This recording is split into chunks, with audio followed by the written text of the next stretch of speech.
Kelton Dominic, determined to win, a newly licensed real estate agent, a man of God, one of my best friends, and in 3 months transformed from 242 pounds to 185 pounds. What is the scariest thing about staying the same to you? I think the scariest thing about staying the same is that it's my biggest thing, I guess, whenever I first started and whenever I wanted to move here is the growth that I would have to get along the way. So for a long time, I stayed the same throughout college and high school, and I feel like I never did anything that really mattered. So whenever I was worried about staying the same, it was, the Hormozy types of things, like, what kind of story do you want to tell type of thing. And it's, whenever I look back and I'm 80 years old, I want to look at my life and be like, man, I got accomplished so much. I did so much throughout my life. And just look at the guys that I've met. And I don't think that I would have met you guys without, the journey that I've been on, I guess, more so. Yeah. And so I think you had this determination to hit a financial goal and a physical goal before you moved to Florida. Yeah. And so you obviously couldn't stay the same to come here. Yeah. So you had to hit those goals. So talk about making that decision to move to Florida and then how you were able to implement those steps to, one, hit the financial goal and two, hit the physical goals. Yeah, so the physical goal was more so once I graduated from college in December of this last year, so a year ago now. I knew it was more so a time-consuming thing because I didn't know what to do with my time, I guess, more so because I spent all my time studying or in a relationship, which I'm sure we'll get more into later, of course. But it was, I had to fill my time up, not with things that mattered, I guess, more so. So I knew that I wanted to work out and better myself because I knew the place where I wanted to be was Tampa, Florida. And in order to get here, I knew that I had to be an entirely different person. I was overweight. I was 242 pounds. And I just knew that, January 1st of this year, I got sick. So I did lose some weight initially that maybe shaved off 5 pounds, but those 5 pounds, I was able to come to, roll over into my actual working out and, making my body, what worked with my body. And, I started going 3 days a week. And so I did push, pull legs for a little bit. And then I implemented running probably in May or maybe a little bit before that. But I was never a big runner. I did football, so short distances. So it wasn't ever anything that I was doing was long distance cardio. But I always did lifting throughout high school and throughout college. But not as much as I did throughout like early high school whenever we'd have 2 days and stuff like that. So I would cater my schedule in order to, no matter what time I worked or whenever that was, morning or night, I would always make sure that I got a workout in. I did not skip a workout for probably, I still really haven't skipped a workout for, I guess, 8 months straight. I just didn't, Monday through Friday, I went every single day, regardless of how I felt, regardless, if I was down in the dumps, if I was physically feeling tired, mentally feeling tired, I would go no matter what, because it was always, if this is what I really want, in Florida, I can't give up no matter how I feel, no matter, what things are said about me or this or that, or if anyone's trying to demean me in any sort of way. I mean, or being like, oh, you can skip a day at the gym. That was just a non-negotiable for me. I just couldn't, mentally, it wouldn't make sense because I knew the goal that I wanted to achieve.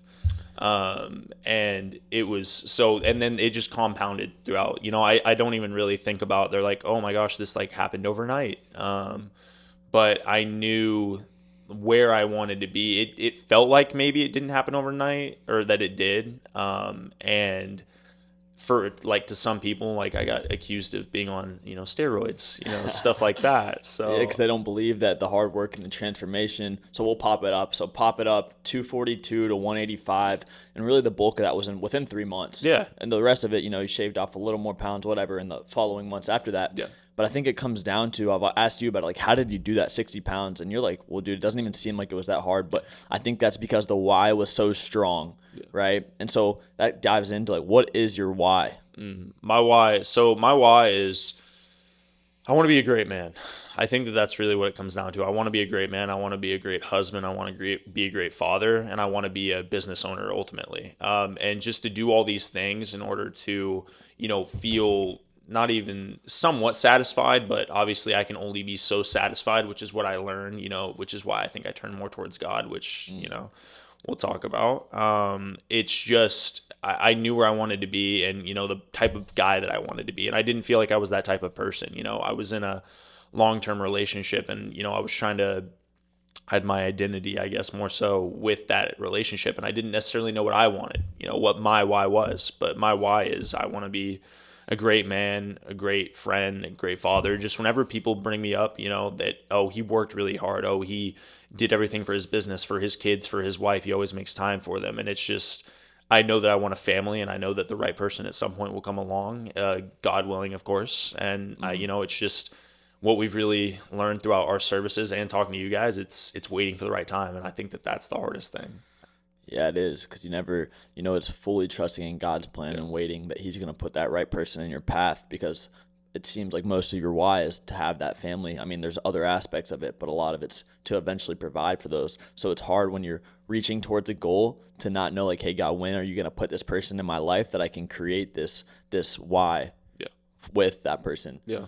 So I think that's super cool. And so let's dive back into the other part of the goal before you moved to Florida, was hitting a financial goal that you would know that you were comfortable to move here, drive here, and get started, find a job, and get started in Tampa, Florida. And at this point, you're jumping into a spot where you're super uncomfortable once you make the move. So talk about the financial goal and then making the move and being uncomfortable. Yeah, absolutely. So at the start of this year, I got to talk to my mentor, and he gave me the financial goal of $10,000, which I strayed a little bit far away from that for a little bit. So I would say that the $10,000 started around March of this year, because I knew that I wanted to make money, and then that was my ultimate goal in order to have a cushion to be down here. But I didn't necessarily know, how much. So I talked to him, and he got me on the right track, and it took a lot longer than I thought. I think it's just because, I was in that monotonous loop of, man, I don't want to go to work, because it was a job that, I ultimately didn't want to do, but I had to do those things in order to get where I am. Like, I can't just not work and make money. That just doesn't make sense, You have to work for the things that you want, I guess, more so. But I eventually hit it in September of this year. So I hit it in September, and then I had to start, it was... and I think it also took longer because, as soon as I got closer and closer, it'd be like, it's getting more real. It's getting more real as I'm getting closer. So in my head, it was like, oh, all the doubts would start creeping in, I guess, more so with, where am I going to live? Where am I going to work? Am I going to be able to get my real estate license? All the doubts would start creeping in. And, so I think that also set me back. It's like, okay, well, the more I work, the faster I'm going to get there. And it just really, it was a little overwhelming, at some points. But getting here more so. Explain the moment that was pivotal where you said, if this happens, then I will move there. Yeah. And it happened. Yeah. So originally, I was running into a loop where I couldn't get residency without having a job for more places, but I had to have a job to get a place. So it was like a circular, yeah. Yeah, I couldn't have one without the other, but I couldn't, it just wouldn't work out.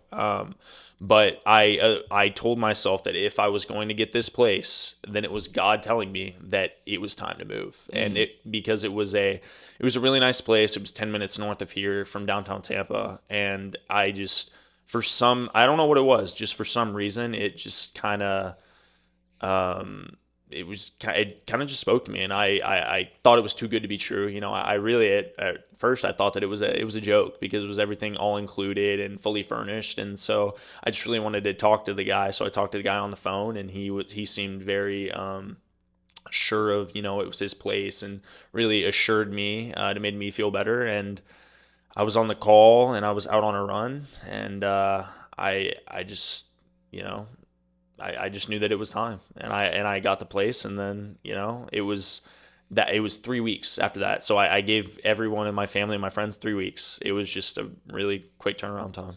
3 weeks, got here, and now you know 0 people. You don't have a job. You have to get a job to make ends meet. You have to meet people. And so that kind of leads to where I met you. So you can kind of explain that day, what you were kind of – it's kind of fate in a sense is how I see it, how I think you see it, like God bringing our lives, like our past across, and you can explain kind of that, moving here, getting here, and then how you found the run club, et cetera, you know? Yeah, absolutely. So I got here on a Monday. So I drove 18 hours here, and it was on a Monday morning, or Monday night that I got here at about 12 o'clock.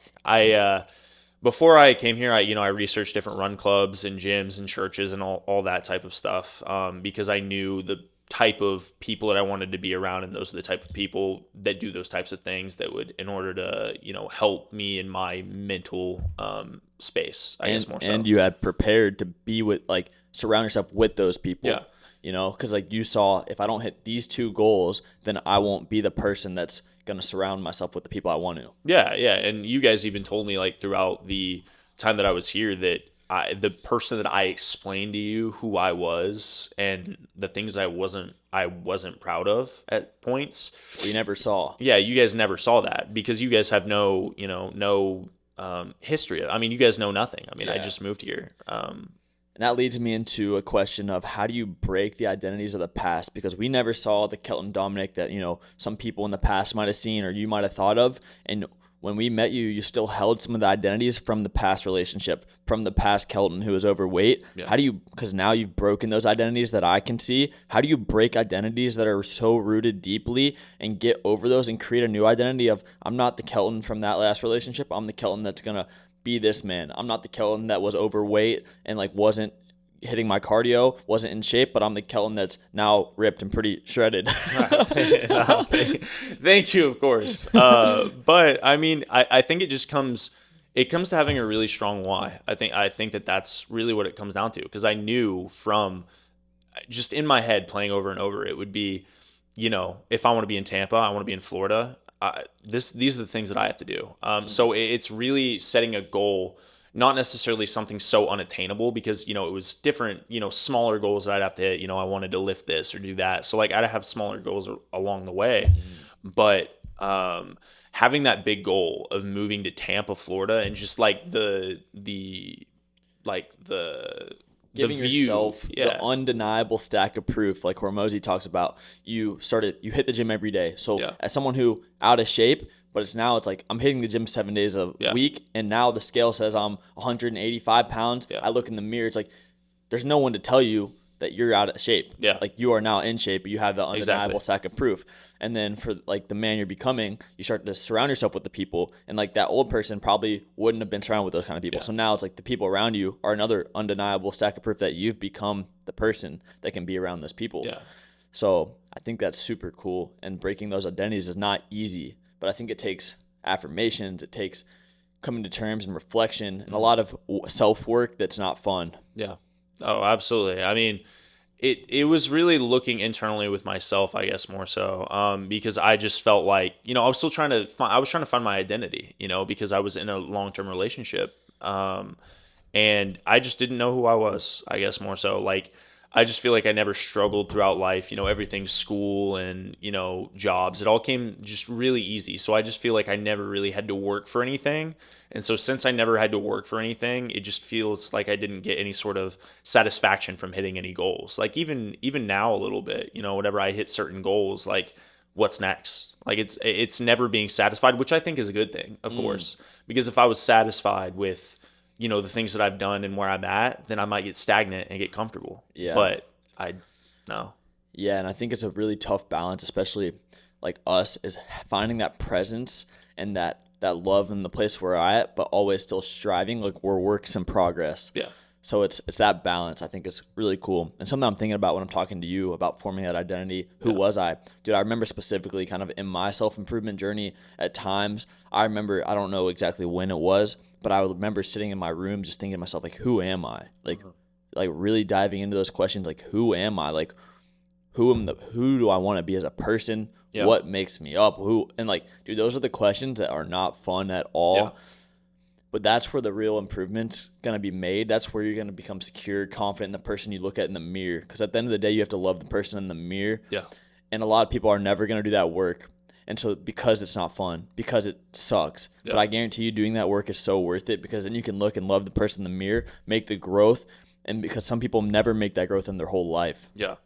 I think that at a point I just have this fear, that like this underlying fear of being average. I think because I mean, it sounds really bad, but just, while I'm serving people, I've served and bartended for four or 5 years at this point, just seeing all the people around us and, just, everyone's on their different walks of life, but I don't want the average life. I just look around and I know that I want more. Not that I deserve more, but that I want to work for more, I guess more so. And not that anyone else is like living a life that's wrong. It's like everyone lives their own life, their own path, but you know what you want. Yeah, exactly. Yeah, I can see it out in front of me, and I just know that there is so much to life, I guess more so, that we haven't even lived. We're in our early 20s, we haven't lived so much, but we're trying to put so much pressure on where we're at and trying to figure things out. Like with your podcast that we're on right now, and, the different things, graduating college and trying to figure out the person that you want to be. We are still so young, but I mean, we both have immense pressure on ourselves with, where we're at, just in all aspects of our life, our business, our relationships, Yeah, and I think that's something I was talking to my mentor about yesterday, actually, was the pressure thing.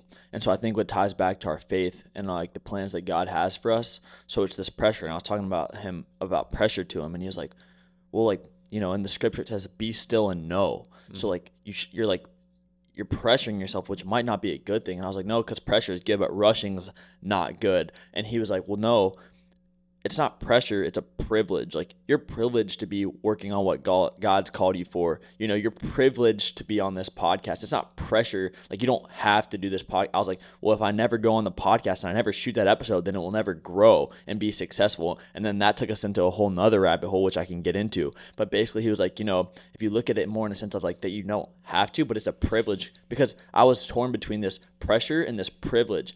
But when I had this conversation with my mentor and talked about privilege, it's like, dude, I was torn, but now I could look at everything as a privilege. Like, God called me to do this. It's a privilege. I was already excited to talk to Jimmy, and I was already excited to talk to you and have these episodes, but I was torn with that like pressure fact. But when I could flip the script and be 100% privilege, I was like, man, I'm going to get all this done. Everything's going to go the way I want it to. But not just do I get to sit down and have this conversation, but I'm privileged to have them on. I'm privileged to have this studio. I'm privileged that God called me here, got me the serving assistant job that's making ends meet, and all these things. And when I shifted that perspective, and then we dove into success, which is this next rabbit hole I'm going to dive into, right? And so it changed my mindset drastically yesterday. And so something with like the podcast is I was basing success. There's a worldly success, and then there's like the internal success, along with like kind of success to God and what God's called me to. So I was looking at the success of what the world might see: likes, views, how many people you reach, do you have a sponsorship, are you making money from it? That's worldly success. And I was looking at success from maybe an internal standpoint, or what God's called me to do. It's like, dude, success is this right now. Like, when we finish up this episode, when we're on this episode, being so intentional with the conversation, listening, hearing what you're saying, and being a great host. That's success. Once this is done, having this studio set up, that's success. Not just that, but if it only reaches one person and it changes their life, that's success. And so there's like this tear, and I was like, dude, I gotta cut away from all these worldly things, and what God's called me to do, like, he'll push it to the people that it's meant to over and over. But when I can just focus on one episode at a time, put the inputs in, but not worry about the worldly success, because obviously I'm still going to clip it up. I'm still going to hit every episode every week, but it's a privilege, and the success is on the left side, or like the internal and what God has called me to do, not what the world thinks. Yeah. And so that outlook yesterday changed my whole outlook on everything. Yeah, absolutely. I mean, I think that a lot of it with privileges, I mean, life is a privilege, just everything that we do, we don't really see it. Some people don't even get to walk, some people don't have cars, like everything. And we just take those things for granted, so it's really, but we've grown in a really great place in the United States, and compared to other places, it's, not comparing yourself to other people. I guess it's more so, and like realize that you do have a privilege. Not that you're privileged over other people's, but you have privileges just to do whatever it is that you want in your life. I guess more so. Yeah, we talked about this with Jimmy yesterday. Is everyone's dealt different cards. Yeah, exactly. And at the end of the day, one person's cards, just because they're maybe like quote unquote worse than someone else's, doesn't mean or invalidate the things you're going through, but also the good. It's like, dude, you can see some people who maybe don't have homes, don't have the wealth or whatever in third world countries, who are the happiest people ever. And it's just that gratefulness of every day they wake up with. And I think you see so many people in America, specifically the U.S., all the tensions that go on and the interactions and getting wrapped up in things you can't control. People are so caught up on those things and wake up negative, miserable. And that's like the whole goal is the process is to push out positivity, push out, man, you're lucky to wake up. Not lucky, but grateful as well, both. And so that's a prayer I say every morning. It's just thank you for another day, because you never know what could happen. And if you can just be grateful for that day, make the people's day you're with, and surround yourself with people that are positive, like-minded people, man, dude, you're living a pretty fulfilled life. You're a work in progress, but you're living as grateful and present as you can. Yeah, absolutely. I mean, and I think that definitely the people that you put yourself around makes all the difference in the world.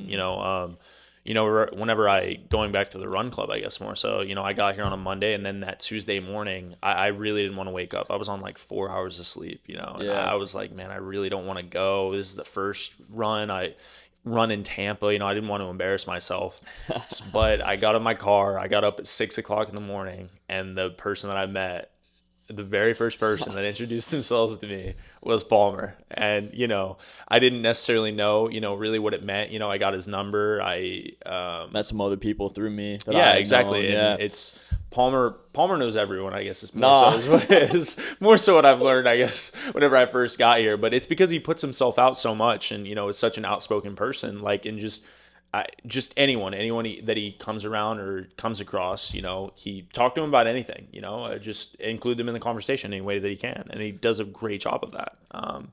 So, I mean, that's why I felt so welcome on the very first time that I came to a run club. He made me feel, that I was, just another person. He had no idea that it was my first day. And, I without meeting him, I wouldn't have met all these great guys, and we wouldn't have this great, Bible study group that we have on Wednesday nights, and that each of us come from. I think the biggest thing about our group is that we each come from different parts of different walks of life, more so, and same path, different journeys, exactly, different backgrounds, exactly, and we're able to help each other out because one of us may be going through something, and some of us have different experiences that we had that we can share with them in order to help them through things. And I think that we have done an absolutely amazing job of being able to help each other through everything. It's whenever you have guys where it's not, as we've talked about, so shallow friend groups, I guess more so, instead of us being able to actually get into deep conversations where none of us feel judged whatsoever. Like we're able to open up about the things, and we'll give it to each other, honest. We're giving each other honest opinions, keeping each other accountable. And dude, I think I've been saying this for a while, but men specifically, like 21 through 24, need that group that they can be vulnerable with, accountable with, support each other. And I think the devil really wants to keep those relationships shallow because they want men in their younger 20s, mid 20s to go about life themselves, because they know, the devil knows that when you're alone, that you're susceptible to him. And so when people stay alone, they deal with these things internally, they battle them internally, and it takes a toll, and you need that group of people around you. So that's what's so important. And tying that back to the run club, I appreciate you saying that, but I remember it vividly. I just saw you standing there. I didn't know it was your first time, but I was like, yo, let me just go talk to this guy. And the thing is, it's I've been able to meet so many great people, but it takes being uncomfortable, just time after time again. I just threw up a post on Instagram, but I said, I moved down here knowing no one. Yeah. And through the growth has come through just putting myself in uncomfortable situations or spots time and time again. Yeah. And that's really what it comes down to, man, is because you got to just put yourself out there, and you never know. So and then also along with that, I want to say with connecting with people is, dude, when people go up to talk to other people, it's you got to go. I mean, what I do is I just want to connect. Like, I don't care if I don't care about anything except for just talking to the person, hearing them out, and like actually just deeply connecting with the person off the conversation. Maybe making their day better, maybe never see them again. But that's all I do, and so I appreciate it. But yeah, that's kind of just some word of advice. Like, you have to put yourself in uncomfortable situations. And I think when you're going to somewhere new, I mean, you did it great. I think a lot of us do it really well in like our group. Yeah. But when you go somewhere new, because a lot of people have trouble moving to a new place, it comes down to how many uncomfortable situations can you put yourself in. Yeah. And eventually you'll find a group, you'll find a community, and it's going to be tough. But the people who struggle the most say, oh, I'm not meeting anyone. It's hard to meet someone. And it really comes because they're not putting in the effort. They're too scared to get uncomfortable. And because they're scared to be uncomfortable a few times a day, now they're unhappy or like not supported or surrounded by people the rest of their time in that place. And it's not going to change the next place you move. Yeah, absolutely. I mean, I think that, so being a bartender and a server whenever I was in Oklahoma definitely really helped me open up my shell, I guess, more so. Because, I mean, I just love talking to people about absolutely everything, you know, because everyone comes from different walks of life. They have different things to say. And being able to just talk to people just about anything, it really helped me. But, I mean, I knew that coming down here, I mean, I couldn't, if I was going to be miserable if I wasn't able to talk to people whenever I came down here. If I wasn't able to, you know, go to a run club and just talk to random people, or go and, you know, get different jobs, or, you know, go in and talk to different brokerages for my real estate license. It's just, if you're not able to put yourself out there and, you know, maybe you don't know everything. I think that that's one of the biggest things, is not wanting to embarrass yourself. Just the fear of embarrassment, of rejection or stuff like that with relationships, you know? Yeah, and it's like, dude, just recently, like, I know me and you have talked about it, but as our whys kind of relate to our family, future family, what we're doing right now, the man we want to become. But it's putting yourself out there. So I kind of speak of it like when God's timing is right, he'll put the right person in your place. But oftentimes it's like God could put the right girl in front of you. If you don't go speak to her, he could be like, oh, like, God, why aren't you putting the right person in my place? Well, it's because you didn't go talk to her. I put it right there. You found her attractive. She was at church. Why didn't you go talk to her? Yeah. And so, but like the worst thing that can happen, and it's scary, it's intimidating. Trust me, we all feel it when you're like, oh, I'm going to go talk to this girl. You go up and talk to her, and let's say she doesn't like you. She's probably pretty nice about it. Maybe not. Worst thing that happens is she's not interested. You kind of feel that vibe. Yeah. You walk away. You feel good because you gave it a shot. Yeah. And then you rebound the next time, and you're like, you use the confidence that you gained off that first one to build momentum towards the next and the next, and then it gets easier. And, you know, the only way to, you know, figure out what it is that you want, or the type of person that you want, is, you know, through experience, you know. So I think that's a big thing, one of the biggest things. Yeah, and that's what I like to tell people, is like, you get closer to the person that you're going to be with forever by talking to other people, seeing what are the traits that they possess that I like, what traits do not get along with them, and then you can look at that next person, and eventually you'll find along that person that's meant to be with you. Yeah. But I think you also got to look at like, what characteristics, what does the word say about a woman who wants to be my future wife? So Proverbs 31, diving into Proverbs 31 really deeply. What are the characteristics I want her to possess? But then also being that person. So if you want a girl to be loyal, you want a person to be like deep in the word, and she want to have a strong relationship with God, it's like, are you those things? Yeah, exactly. If you have to want her staying in and, you know, studying the word on a Friday night instead of going out and drinking, whatever it is, are you doing that? Yeah. And I think for us, it's like, we are. Now it's just a time of waiting. But some people, you know, I'm looking for this really good Christian girl, but then they're still hanging out and sleeping around with other girls. It's like, God won't give you the right girl in your life until you prepare to have one of God's daughters. If you're not acting in a way that God would give you one of his daughters, you're probably not going to get the right girl. And it goes for like having that dream girl. You got to be acting in a way that you're prepared to have her. Yeah. Oh, absolutely. I mean, I think that one of my biggest things that I've been struggling with, and I'm sure you as well, is that the people that we've, you know, talked to or been with, it's not wanting to settle. We don't want to settle for anything less than what we feel like we, you know, have earned with the work that we've put in. I mean, yeah, it's like settle. Yeah, it's like you don't want to settle. You want the woman that it talks about in Proverbs Yeah. 31. It's like, how do you find one of those women? And it's like really just waiting on God's timing and feeling it out. Yeah. I mean, because I know that there is, someone that we've never talked about. We've talked about, praying for your future wife, which you've brought to light for me. And it was Ethan, right? Yeah, Ethan brought it to light, and we've been talking about it, but praying for your future wife. And I was like, wow, that's powerful because wow, I meet you. Let's say I meet you in 4 years, the future wife, and I can be like, I've been praying for you for 4 years. Mm-hmm. And so that prayer just kind of looks like, God, I pray that you're protecting the woman, my future wife, and that she's growing with you. She's getting deeper and gaining a relationship with you right now, and that you're protecting her from other men in the world who are just trying to like hurt her or anything like that. Yeah. That prayer is powerful in itself.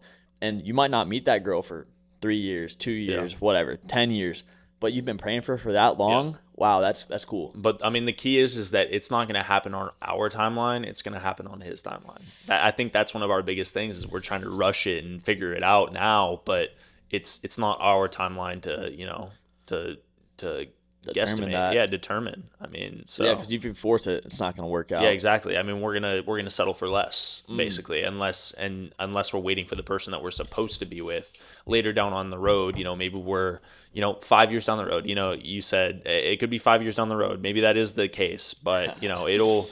It may be hard for us to hear because we're both family people or family oriented like our wives, but the right person will come along because of the people that we have become now and the people that we are continuing to become with the guys that we have, with us going to church, with us working out, with us running, just the different atmospheres that we put ourselves in order to become the best possible versions of ourselves. Because one of the biggest things that I see with a relationship is that the woman that I end up being with deserves the absolute best possible version of me. Yeah. And they shouldn't get anything less than that, than our best, I guess, more so. 100%. And I think this time of singleness, a lot of people, especially people of faith, Christians, see it as like, I'm just waiting for this relationship. And I can say like, at times I've looked at that as well. It's like something I've desired is like a healthy long-term relationship that eventually I can marry that woman, have a family. But dude, this time of singleness is a gift from God. Become the man of God that's going to be able to lead your woman closer to God, to be able to develop that relationship. And at the end of the day, it's a 3-way relationship. A 2-way relationship will not work. But if both people are pursuing God, it creates that triangle. If you're both getting closer to God, then the relationship's going to work.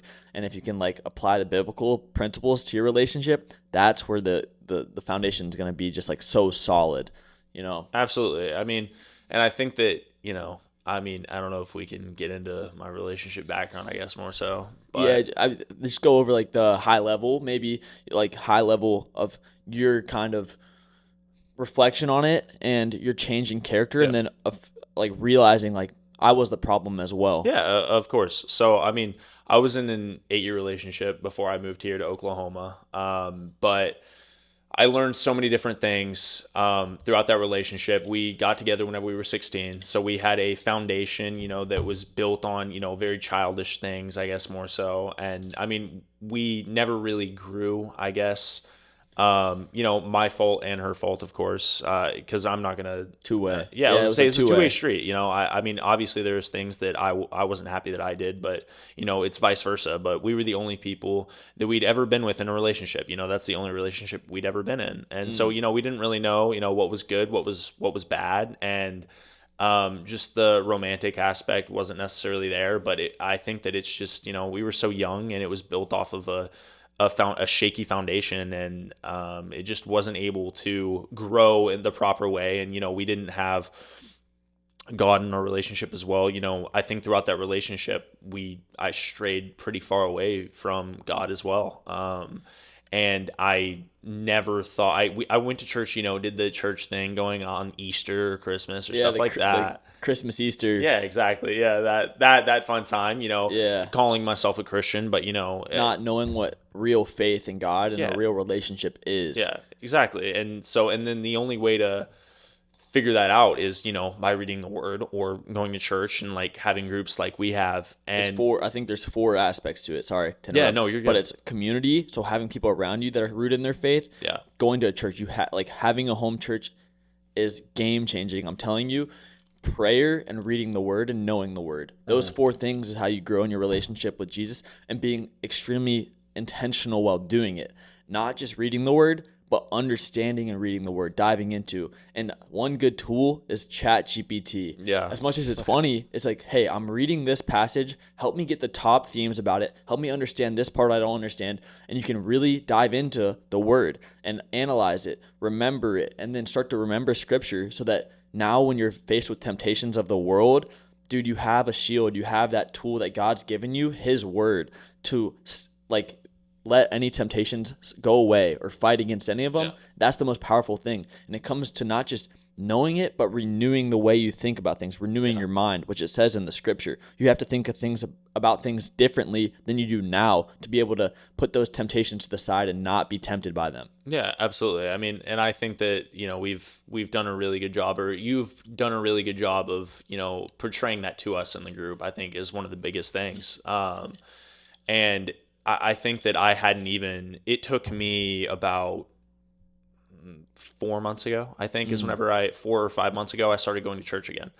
What made you want to do that? So I felt like, I knew that I wanted to be a better person. I knew that I wanted to be a better person physically, mentally, and then it took me a little while for spiritually. It took me about 6 months because, you know, I was seeing the change in every aspect of my life, right? But I still I was having this nagging problem of I didn't feel, happy or fulfilled, you know? Yeah. And I didn't know what that was. Like I was trying to, okay, well, is it doing these fun things? Is it doing that? And it wasn't anything. Like Nothing it wasn't worldly anything. Yeah, worked. it was nothing from the world. And I was trying, but I just couldn't do it. I don't know what it was. I didn't understand. And then I'm pretty sure I looked it up online, like, you know, how do people find their meaning or this or that? Maybe I did. I don't remember.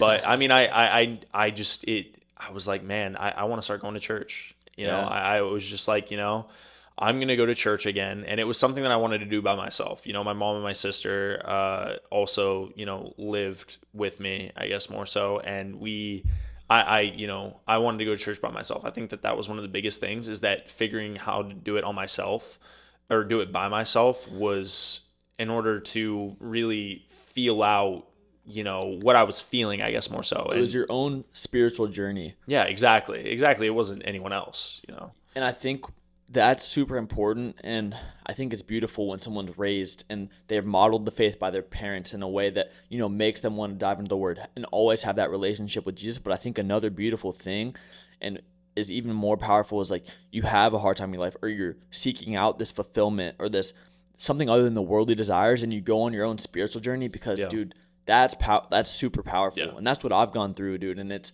the most beautiful thing in my life, the best thing in my life. And so I think that's what you wanted to do when you were like, it's not that I don't want my mom and my sister to go with me, but hey, is this the thing? Yeah. Like, this thing, it makes me feel good. Let me keep pursuing it. And now we're a few months later, a good bit months later, and dude, now, you know, you've grown in your faith so much. Yeah.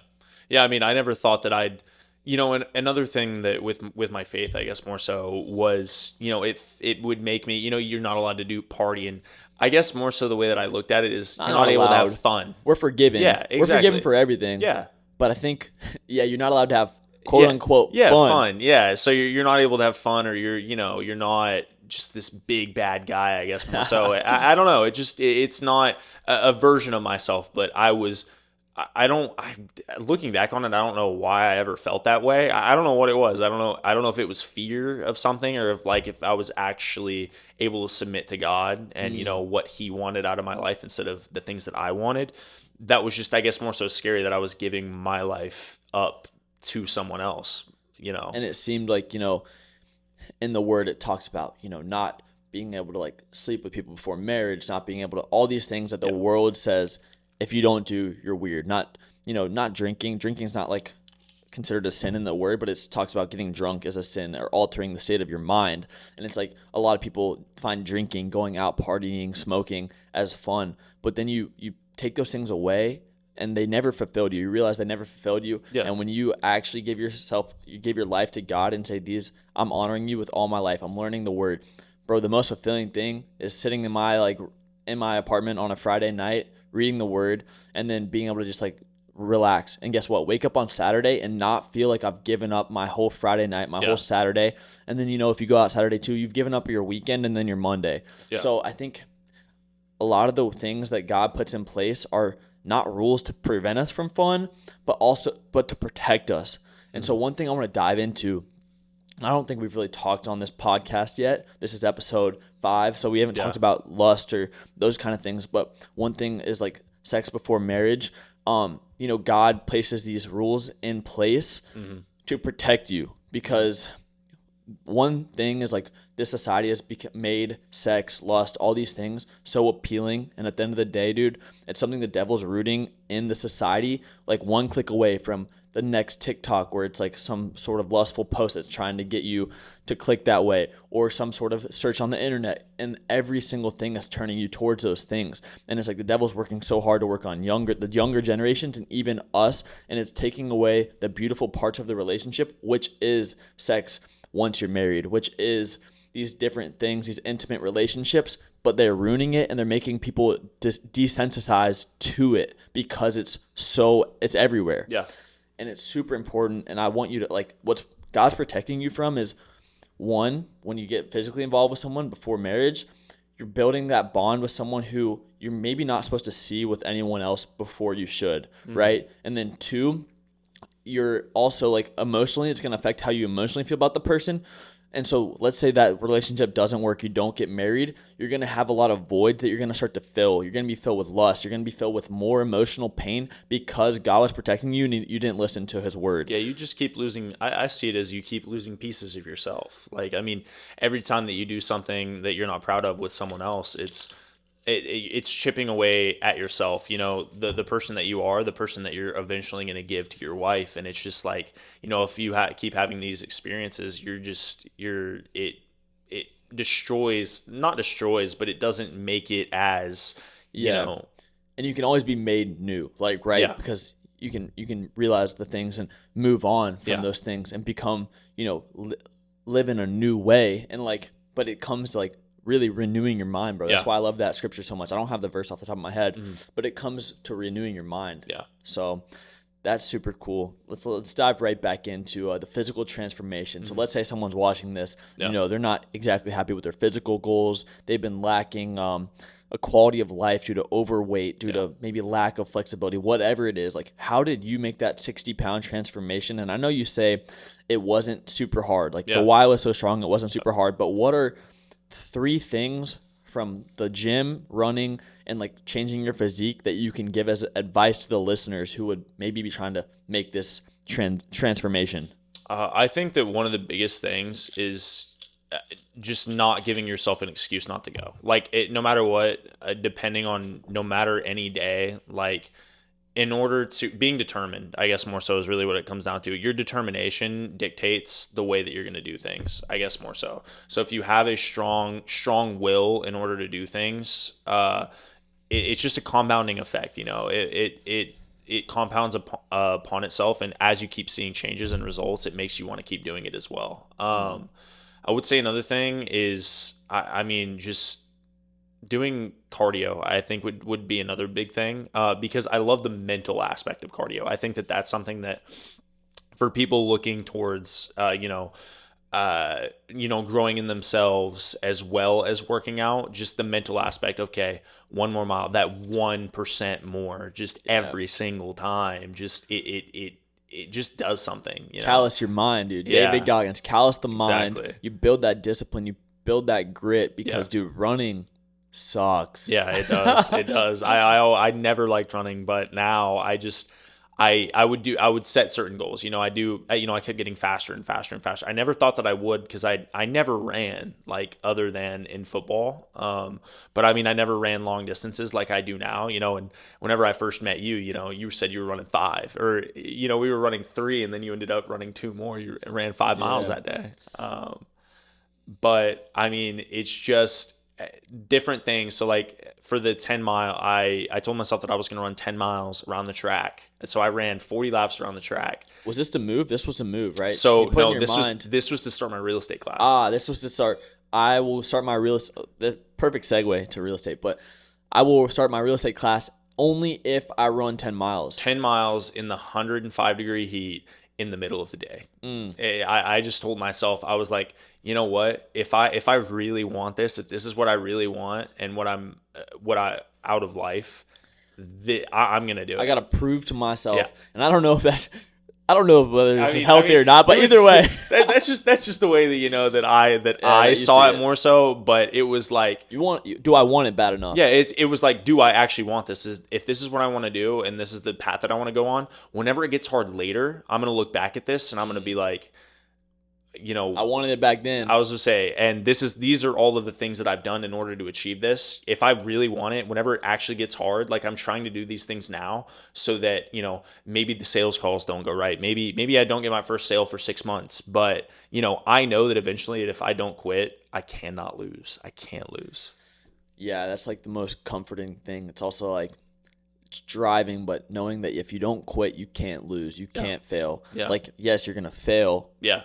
But if you don't stop, bro, no one can say you failed until, I mean, dude, if you quit. Yeah. So and that kind of pulls us into the real estate thing. So you've just recently got your real estate license.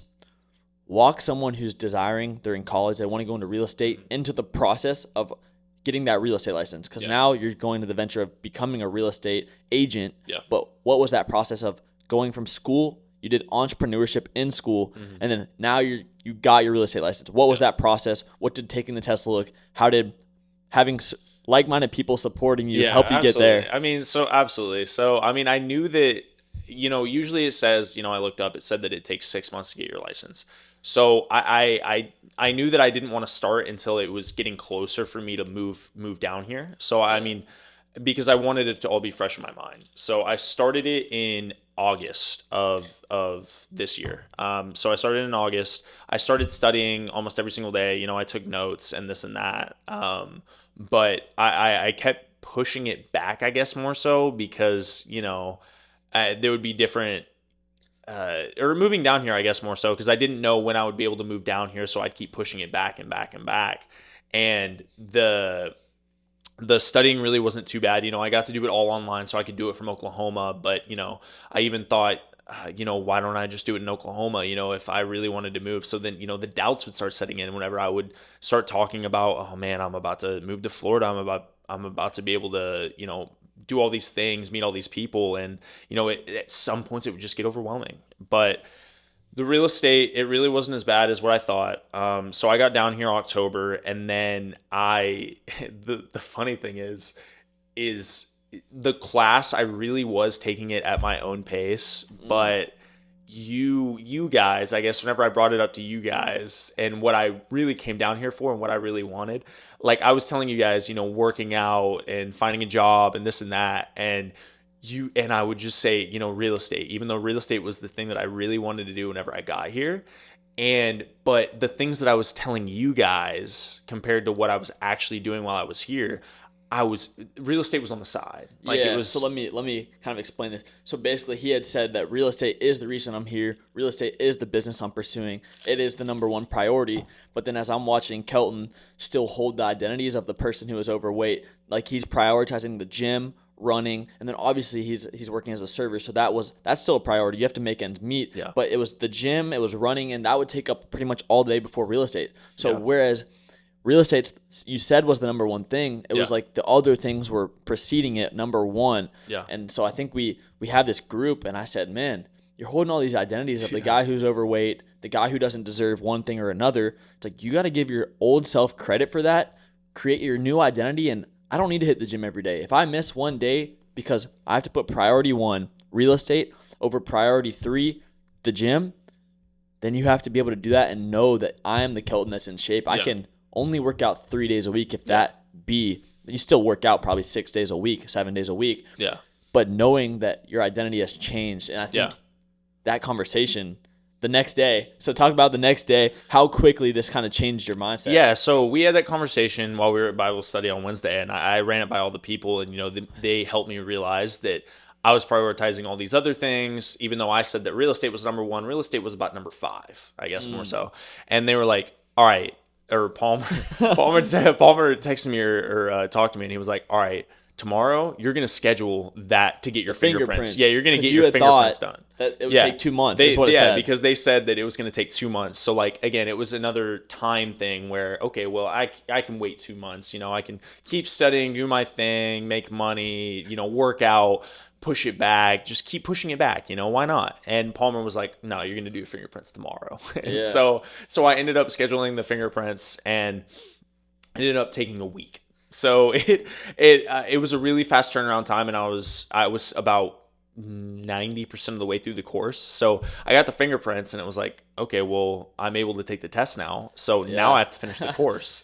So then I went from, you know, not finishing the course, not having fingerprints, to finishing the course, doing the fingerprints, doing the practice exam, doing the final exam. Because with that, the big thing about that final exam that turned me like off from doing it, I guess, was that if I did fail that final exam through the course, I have to wait a month to take it again. So it's kind of, I had to take it at that point. And, you know, if I did fail, okay, perfectly fine. I'd be able to take it again in a month, whatever. Yeah. It's not that big of a deal. But, you know, I did pass, of course. And then I told you guys, and you guys were like, all right, you need to schedule the actual exam. So I scheduled it for a week later. You know, it was like another quick turnaround time. So I went from thinking that it would take 2 months plus taking the final plus another exam. Yeah, exactly. 2 to 3 to 4 months of getting my real estate license to from whenever we had that conversation until now. 3 weeks. 3 weeks. Yeah, 3 weeks. And then I ended up taking it on not this last Monday, but the Monday before. I am officially a licensed real estate agent in the state of Florida. So let's go. Congrats, man. It's just the start, man. Yeah. Because this is the process, man. Exactly. And so this is the process of where we have successful or people striving for success on, and we dive into their daily routines, their habits, their mindsets, and how they've changed, obviously. And so it's exciting to see. I mean, I'll have you on multiple times from here on out. Yeah. But dude, congrats on that, and I can't wait to see that first sale go through, along with like the serving job and getting into that broker. So that's something you're working on right now. Is now that you've passed it, you're looking at, hey, which broker do I want to work with? So what are the considerations you're taking into place with that? So I guess a brokerage, one of the biggest things, which I think that a lot of, you know, going into new things and trying new things out, is having a mentor. A mentorship is one of the biggest things. Mentorship and having people that can, you know, teach you along the way, because the only way for you to learn like new skills, you're not going to learn it. I mean, you can learn something. It's failing, or it's by someone else. Yeah, it's by failure. A lot faster. Yeah, exactly. Someone else who's been through it in order to take you through the process of, okay, here's what I did. I know that this works. You can cater it to yourself, but having proven track records helps. So having good training, I guess more so having a good culture, another good culture as well. And then I think we learned about it through Cole, I guess, while we were at it was after RYA. It was after a Thursday night. And it was one of the biggest things, I guess, whenever us being entrepreneurs and being business owners, is being Christians before business owners. Because he said that there's more of a lacking now through that aspect. And I just thought that I never really thought of it that way, of just being a great Christian before being a business owner. But that apparently that has been lost through these, you know, generations and kind of like the worldly things that the world desires. And it's funny because you can see the business people who claim to be Christian or like whatever, and they're not rooted in their faith. When they get the wealth, they get the fame. Wealth, it magnifies the person you are. Yeah. And so the people who are rooted in their faith, they're more generous. They give more. They give more to the church. They spend more time in their faith and reading the word. Whereas people who aren't and maybe say they are, it proves the person they are. Maybe they get more greedy. They get prideful and they take credit for everything. Yeah. And they don't give credit to God and the plans that he's put in their life, and that he actually was the one who got them to prosper. And so I think that's super important, putting those biblical practices and growing in your faith and relationship with God. So then you have that solid foundation when now your business is taking off, when now you have that moral dilemma of whatever it could be in your business, you resort back to that faith and back to the word for that advice. Yeah. And I think that one of the biggest things is that since I was able to ingrain this like so early, or even before I even started my entrepreneurial journey, I have you guys you guys are a little bit, you know, you guys are more deeper into your entrepreneurial journeys, but I'm gonna not be able even, bro. We're all in different journeys. Absolutely. It's not a comparison thing, but I'm able to, you know, learn the things, you know, with sales or this or that, and the things that I'm gonna do through Shane, and Hayden and you and Ethan, and all the other great guys that we have in our group. Just whenever I do get to those places and I'm having certain problems, like sure, I don't feel like I may be behind, but like it's not a competition. Not at all. Yeah. So It's I mean, so and I know easy that. Yeah. to compare these days Yeah. because of social media. But I'm telling Yeah. you, the thing that I see it as is maybe if you blew up and had your success already, you weren't rooted in your faith. Yeah. God's plan for you wasn't going into Exactly. like being super successful at this age, but he's preparing you for that success Exactly. right now. And look, he's deep rooting you in your faith in a group of guys. And it's so easy to see 18, 20, 21, 22-year-olds and be like, why is that not me? Why am I not successful yet? And I just want to urge you, just like, don't focus on the worldly success. Yep.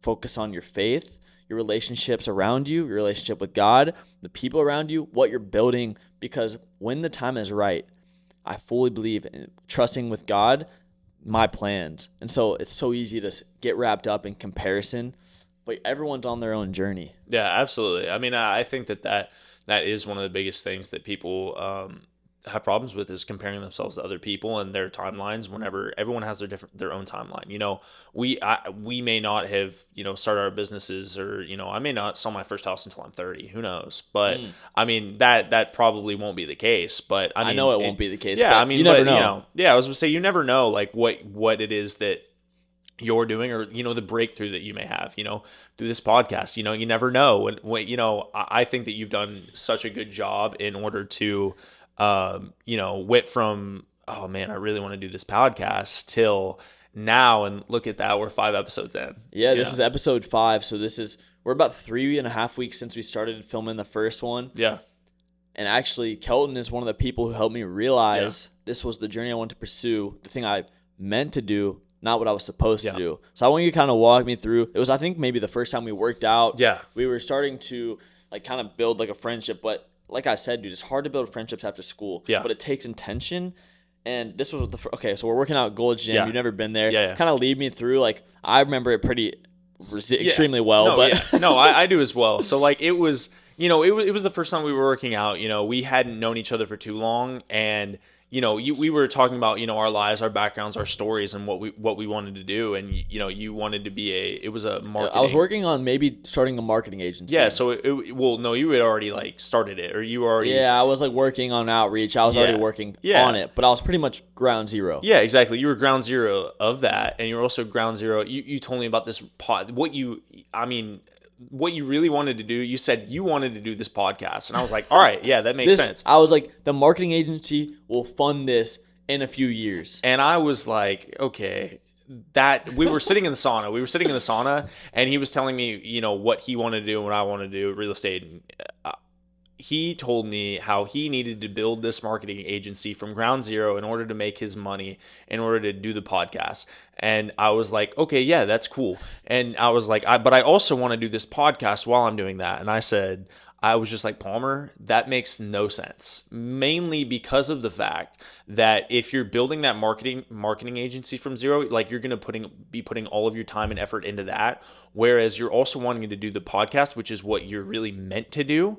And you're also building that from zero. So why would it's going to be really hard for you to build to zero from both of these things. Whereas the thing that you really wanted to do was do the podcast, and you already had like money saved up. I was, if you didn't have money saved up, then I would have felt a little bit different. But we both had these cushions of the money that we have, and I was like, Palmer, if you really needed to do the have money for the podcast, just get a serving job. Like I put that in your head for the serving job. Yeah, you put it in my head because you're like, you were serving. I don't know if you had the job or not yet. Yeah, I did. I think I did it. You just got it. I think you just got it. Yeah. But you're like, dude, if do the podcast, like for me, it's long term. Like I'm not gonna be making money from this, and I don't really care to, because like, dude, especially with the success thing talk earlier, it's like dude, this is success. I'm loving the serving job. God's providing me with way more than I ever could have expected from the serving assistant job. I'm not serving yet. The goal would be to do that eventually, but He's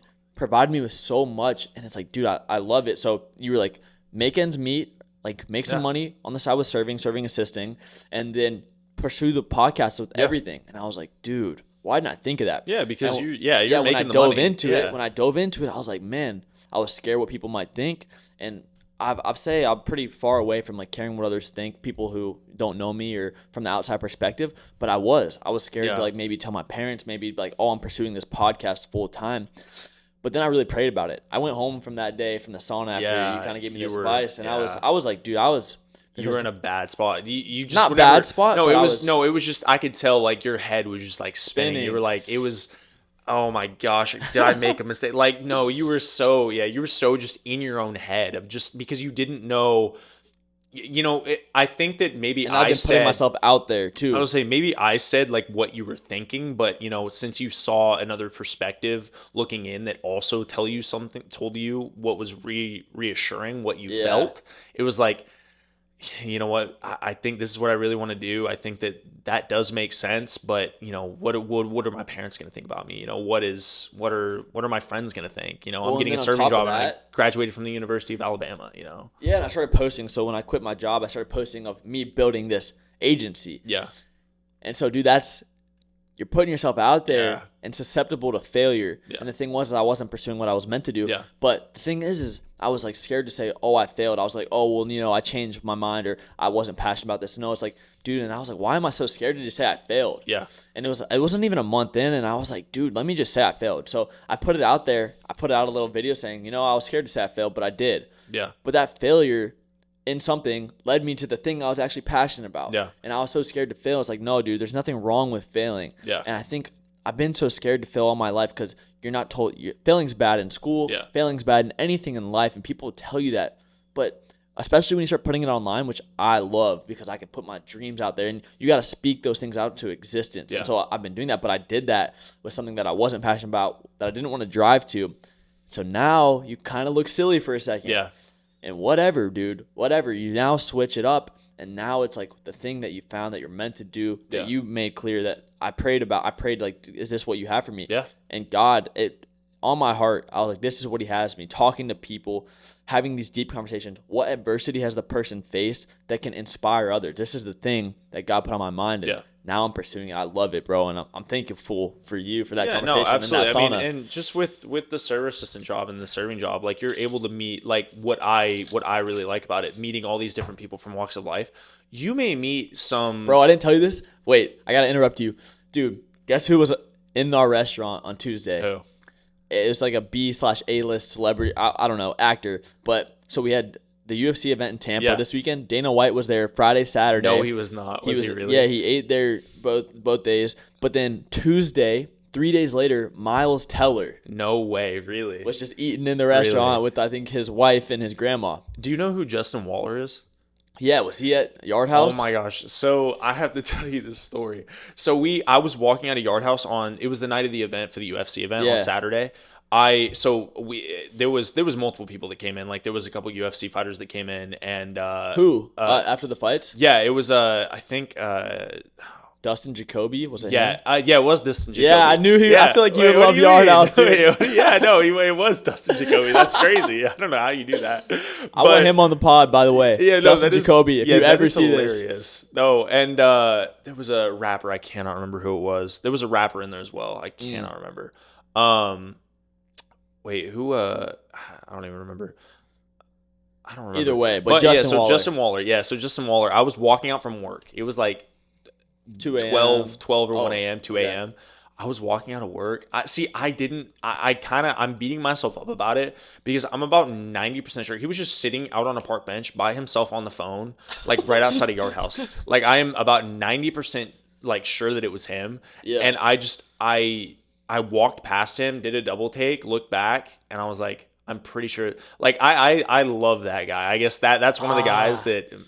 I mean, I think that just the way that he, looks about coming from nothing, and just seeing where he's at, he was just a dude from Louisiana who, just decided to hang steel. And that's, put his head down to the floor, man. Yeah. Nose to the grindstone. Yeah, exactly. And I walked past him and I just kept walking. And then I was like, you know what?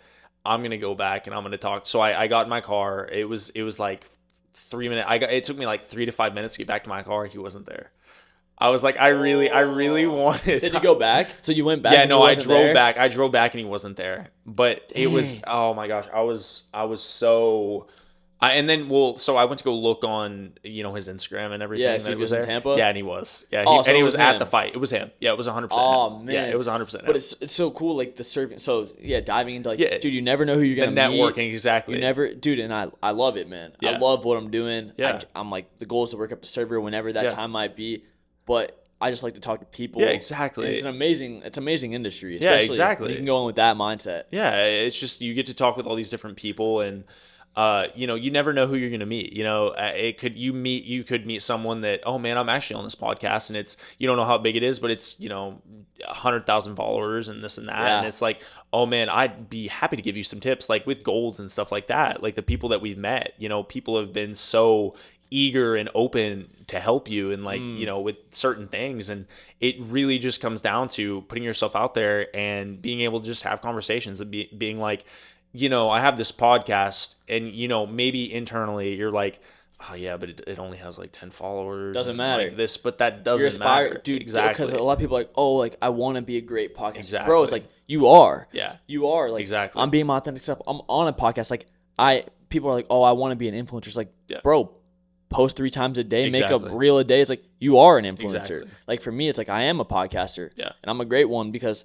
I'm just being myself. Yeah. I'm bringing my authentic self. And so Absolutely. it's like you got to just think of yourself. Nothing's limiting you except for your beliefs. Yeah, absolutely. I mean, I think that was one of the biggest things, is that before I moved here, is the only thing holding me back from moving and doing the things that I want to do is myself. I had nothing else set in place. I didn't have debt. I didn't have a drinking problem. I didn't have any kids. I wasn't in a relationship anymore. The only thing that was holding me back were things that I put in place myself. It was the worry that might never occur. And honestly, we can talk about like the strides you've made in just the few months you've been here. Yeah. But it was worry and things that never even came true. Yeah. And that's why it's like, in Matthew talks about worry. I've already talked about this on this podcast, but it's so true. It's like if you can go from panic or worry to prayer, pray about those things and release them, because the odds are is they might never happen. Yeah. But if they do, that you can trust God and pray about it, and that he'll solve those problems, and that he has your path carved out for you. Yeah, absolutely. I mean, I think that with everything that I was here, I moved here. One of the biggest things is that, oh man, am I even going to be able to find a job? This and that. So it was just a bunch of boom, found not right believing away. in myself. Yeah, it was just Real estate course. Boom. because I think that I've told you that I'm looking for failure, but everything has still been coming so easy. And I think that one of the biggest things is that I've never really taken a test or done anything that really like mattered challenged me. Yeah. So the real estate course was something that I was like, man, I'm going to fail. Dude, you almost sound like you wanted to Yeah, fail. no, I think I did. I think I did want to fail. I'll be honest. I think I did want to fail, because then it would be like, okay, you're on the right track. But I think that my mentor helped me look back and was like, maybe you're not having the problems because this is the path that you're meant to go on. Yeah, and I think we talked on the phone that night, and I was almost like, bro, you're looking for all this failure in these specific like tests or things. And I'm like, just because you're not failing one thing doesn't mean you haven't failed in other aspects of life or learned lessons in different ways. Because someone's failure in one aspect or one regard, because they failed 20-something companies, could look a lot different than the things that you quote-unquote failed in and learned from. And I was like, dude, I mean, not to be blunt, but an 8-year relationship ended pretty badly. Not badly, but like it ended in a way that you learned like, hey, I'm not the person I want to be. And that in a sense is a failure, and could have given you the growth to become the person that you might never fail in real estate. You might get your fair sale in the first month, or it could take 12 years. Whatever it is, it's like everyone's story is like different. Everyone's failures and lessons come in a different way, shape or form. Yeah, absolutely. I mean, I think that I could have, been like, oh, poor me, I'm in this relationship. I don't have anyone else, this or that. But I did not go that route. Hero mindset. Yeah, I went, exactly. The hero on a mission that we've been reading. I went total hero, and like, this may have happened, but so what? I mean, I have so much that I'm looking forward to and what I want, and I can see it.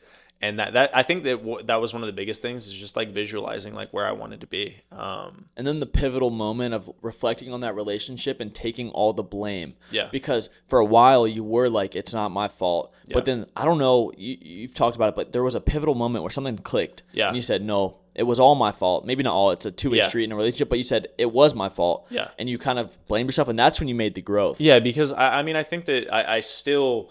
I didn't necessarily blame her, more so, but I would, I'm Zero hard-headed. accountability. Yeah, I was gonna say I was still hard-headed. It was zero accountability. It was like, okay, well, she did all these things that I didn't like, but I did a ton of things that she didn't like as well. And it was, but I didn't really, I didn't think that I was wrong or I was in the wrong whatsoever. And I think that that was just taking accountability for the person that I was. And I think that she really appreciated that, and me actually saying that I actually understood like what I did wrong and that I wasn't, you know, good in certain aspects of our relationship. But if I didn't come to terms with, still, I wouldn't have had the growth if I didn't accept the things that from the things that I did for the person that I was, for the person that I am now. Because without accepting, I wouldn't be like, okay, well, this is what I want in a future relationship. This is what I want in the future, I guess, more so.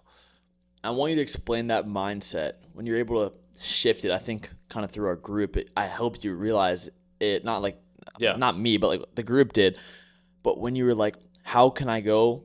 How does any other girl deserve to get the best me when I didn't treat the person I was in the 8-year relationship the best I could have possibly given her? Yeah, so that was one of the biggest things. Is I felt like she deserved the best possible version of me because I was so bad And never got it. Yeah, But and she never got the best version of me.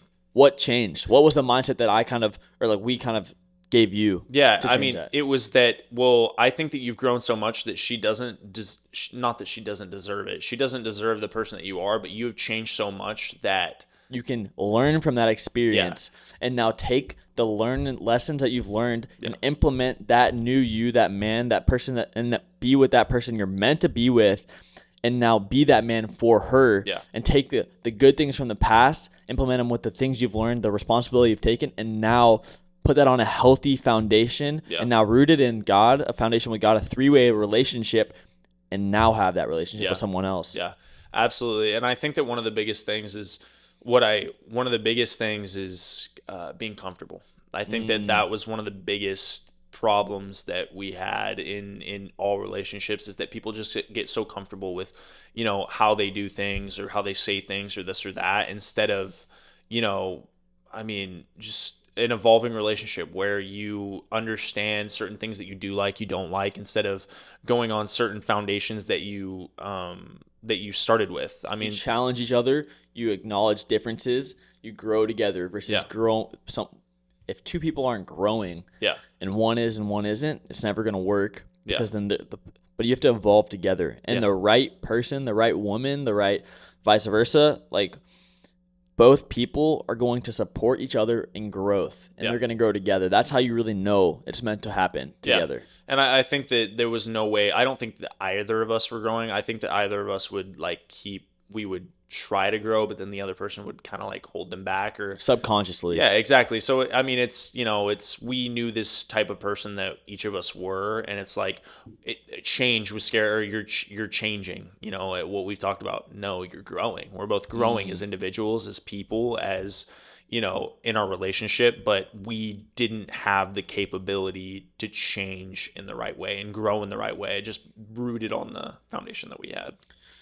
Yeah, so let's dive into Kelton, Dominic. What does a day in your life look like? Routines, habits, and right now, what you're striving towards with that day in the life. Yeah. So I would say that my day in the life, it's pretty simple, I guess. I think that we always say that it's pretty simple and boring, I guess, more so I'm sure with you as well, like, because we do these monotonous things all throughout the day. But I mean, it's getting up. I'll get up. I'll pray. I'll brush my teeth. I'll do, all my monotonous things, like I'll look at different stocks or this or that, and I'll look at Instagram, seeing what's going on there, getting on our phones. Obviously not one of the best things. But no, I'll get up, I'll work out regardless. So I'll go work out, and I'll be at the gym for like 2 hours or so, and then I'll make sure that I go outside, get some outside activity going so that I can get some sun on my face, because I think that's one of the biggest things for us, I guess, more so with the podcast or working and stuff like that, is making sure to go out and actually like going out in the world, and just like coffee shops or what you're doing. I've loved it. I was just at a coffee shop this morning. Yeah, exactly. Yeah. And then just get ready for work. It's either and regardless if I work at 10 o'clock in the morning or I work at 4 o'clock at night, I'm going to work out before I do those things, just because it makes me feel accomplished, I guess, throughout the rest of the day. It's health. Yeah, bro. exactly. Health is wealth. Health is Yeah, wealth. exactly. Yeah, and then I'll work until like 12 a.m. in the morning. But At least, usually 2 a.m. probably yeah, on some it nights. just depends. But it differs, and that's the industry we're in. Is Yeah. it's kind of more go with the flow. It's not go to bed at 11, wake up at 7. Yeah. Like for us, it's we need to sleep. We need to prioritize sleep. We need to prioritize other things. So for us, it's like, hey, we got to be able to adapt to the day that it is and get the things done that matter. Yeah. And those big rocks, which I've talked about, so I'm not Yeah, gonna get absolutely. into it. But yeah, so that's what the day in the life looks. But dude, amazing episode. Yeah. I can't wait to have you on again. But where should people find you? Where should people follow you? Where should people look for you in the future on the real estate side of things? Yeah, so I think that I have a couple interviews set for next week for real estate brokerages and finding that. So I feel like next week, Christmas, it happens to be Christmas. So we'll see what happens with that. I'll be a real estate agent in Tampa, Florida. You can find me on Instagram at Kelton Dominic or on my, or on my LinkedIn at Kelton Dominic as well. So yeah, and so he's talked about posting some content, so you might be seeing some more content on the Instagram if you give him a follow. But yeah, that's episode 5. Ladies and gentlemen, Kelton Dominic, thank you for joining me. Episode 5, peace.